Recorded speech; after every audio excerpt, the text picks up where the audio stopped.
બાળકોથી લઈને મોટાઓને પણ પસંદ આવે એવી ખાવામાં હેલ્ધી અને ટેસ્ટી એવી મગ દાળની વેજીટેબલ ઇડલી બનાવીશું. મગ દાળની ઇડલી બનાવવા માટે મેં 1 વાટકી ખીચડિયા ચોખા લીધા છે અને 1 વાટકી મગની દાળ લીધી છે. બંને વસ્તુને 2 કલાક માટે પલાળીને રાખવાના છે. તો મેં આ મગની દાળ અને ચોખાને 2 કલાક માટે પલાળીને રાખેલા હતા.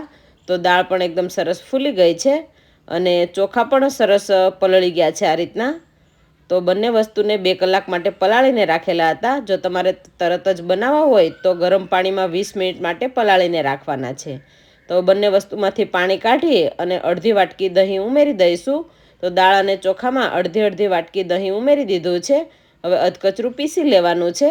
તો બંને વસ્તુને અલગ અલગ પીસી લઈશું. અહીંયા બંને વસ્તુને તમારે સાથે પીસવું હોય તો તમે પીસી શકો. હવે 2 થી 3 ચમચી પાણી ઉમેરી અને અધકચરું પીસી લઈશું. અહીંયા દાળને એકદમ ઝીણી નથી પીસવાની. જો એકદમ ઝીણી પીસાઈ જશે તો ઇડલી છે એ કડક બનશે. હવે ચોખાને પણ આ રીતે 2 થી 3 ચમચી પાણી ઉમેરી અને પીસી લેવાના છે. એને પણ અધકચરા જ રાખીશું. હવે બંને વસ્તુને એક બાઉલમાં કાઢી લઈશું. અહીંયા આપણું મિક્સર છે એ વધારે ઢીલું ન થઈ જાય એનું ખાસ ધ્યાન રાખીશું. જો મિક્સર કડક હશે તો એની અંદર આપણે પાણી ઉમેરી અને પાતળું કરી શકીશું. હવે એની અંદર બધા વેજીટેબલ્સ ઉમેરવાના છે. તો મેં અહીંયા અડધું ગાજર, 1 કેપ્સિકમ અને 1 ટમેટું લીધું છે. એને ઝીણું કટિંગ કરવાનું છે. તો મેં આ ગાજરના ટુકડા કરી લીધા છે. હવે ચોપરની અંદર ઉમેરી અને ઝીણું કટિંગ કરી લઈશું. અહીંયા તમારે ગાજરને ખમણીને લેવું હોય તો તમે ખમણીને પણ લઈ શકો. તો આ રીતનું એકદમ સરસ ઝીણું કટિંગ થઈ ગયું છે. હવે એને કાઢી લઈશું અને આપણે જે બેટર બનાવેલું છે એની અંદર ઉમેરી દેવાનું છે. હવે ગાજર પછી આપણે કેપ્સિકમને પણ આ રીતે ચોપરમાં ઉમેરી દેવાના છે ટુકડા કરીને. એનું પણ ઝીણું કટિંગ કરી લઈશું. તો અહીંયા કેપ્સિકમનું કટિંગ થઈ ગયું છે. હવે ટમેટું લીધું છે એના ટુકડા કરી અને એને પણ એ રીતે ઝીણું કટિંગ કરી લેવાનું છે. અહીંયા બધી વસ્તુને તમારે ખમણીને લેવી હોય તો પણ તમે લઈ શકો. તો અહીંયા કટિંગ થઈ ગયું છે. હવે મેં અડધી વાટકી વટાણા લીધા છે એ ઉમેરી દઈશું. સાથે મેં 2 મરચાંના ટુકડા કરીને લીધા છે અને 1 ઇંચ આદુને આ રીતે છીણીને ઉમેરવાનું છે. 1 ચમચી ચીલી ફ્લેક્સ. હવે સ્વાદ અનુસાર મીઠું ઉમેરી દઈશું. અડધી ચમચી જેટલી હળદર, 1 ચમચી ધાણા જીરું પાવડર. તો અહીંયા મસાલા ઉમેરી દીધા છે. હવે બધા મસાલા અને બધા શાકભાજીને મિક્સ કરી લઈશું. તો અહીંયા એકદમ સરસ બધું મિક્સ થઈ ગયું છે. હવે આપણે ઇડલીની પ્લેટ લઈશું. તો ઇડલીની પ્લેટમાં આપણે થોડું તેલ ઉમેરી અને તેલથી ગ્રીસ કરી લઈશું એટલે નીચે ચોટે નહીં. તો તેલથી ગ્રીસ કરી અને પછી જ આપણે બેટરની અંદર ઈનો ઉમેરવાનો છે એટલે તરત જ આપણે ઇડલીને બાફી શકાય. હવે 1 ચમચી ઈનો ઉમેરી અને એના પર અડધા લીંબુનો રસ ઉમેરી દઈશું ઈનોને એક્ટિવેટ કરવા માટે અને તરત જ આ રીતે મિક્સ કરી લઈશું.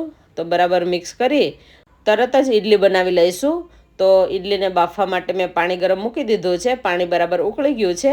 એના પર ઇડલીની પ્લેટ રાખી દઈશું અને આ રીતે થોડું બેટર ઉમેરી દઈશું. અહીંયા બેટર છે આ રીતનું થીક રાખવાનું છે. એકદમ પાતળું ન થઈ જાય એનું ખાસ ધ્યાન રાખીશું. આ રીતે બેટરને સેટ કરી લઈશું અને ઢાંકી અને 15 મિનિટ ગેસની ફ્લેમ હાઈ રાખી અને ચડવા દઈશું. તો આવી રીતે આપણે બધી ઇડલી બનાવી લેવાની છે. અહીંયા ઇડલી બની ગઈ છે અને ઠંડી પણ પડી ગઈ છે. તો આ રીતની એકદમ સરસ ઇડલી ફૂલી ગઈ છે. તો આવી રીતે આપણે બધી ઇડલી બનાવી લેવાની છે. આ મગ દાળની ઇડલીની અંદર બાળકો જે શાકભાજી ન ખાતા હોય એ પણ તમે ઉમેરી શકો. એટલે બાળકો આમ શાકભાજી ન ખાય પણ તમે આ રીતે ઇડલી બનાવીને આપશો તો બાળકો જરૂર ખાશે. એટલે આ રીતની ઇડલી છે એ બાળકોને વધારે પસંદ હોય છે. તો અહીંયા બધી ઇડલી બની ગઈ છે. હવે આપણે ઇડલીનો વઘાર કરીશું. તો વઘાર માટે 1 ચમચા જેટલું તેલ ગરમ મૂકી દઈશું. તેલ બરાબર ગરમ થઈ જાય એટલે 1 ચમચી રાઈ ઉમેરીશું, 1 ચમચી સફેદ તલ.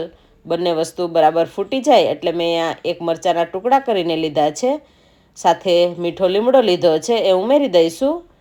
હવે ગરમા ગરમ વઘારને ઇડલી પર ઉમેરી દઈશું અને ઇડલી સાથે વઘારને બરાબર મિક્સ કરી લઈશું. તો અહીંયા મગ દાળની હેલ્ધી અને ટેસ્ટી એવી ઇડલી બનીને તૈયાર થઈ ગઈ છે.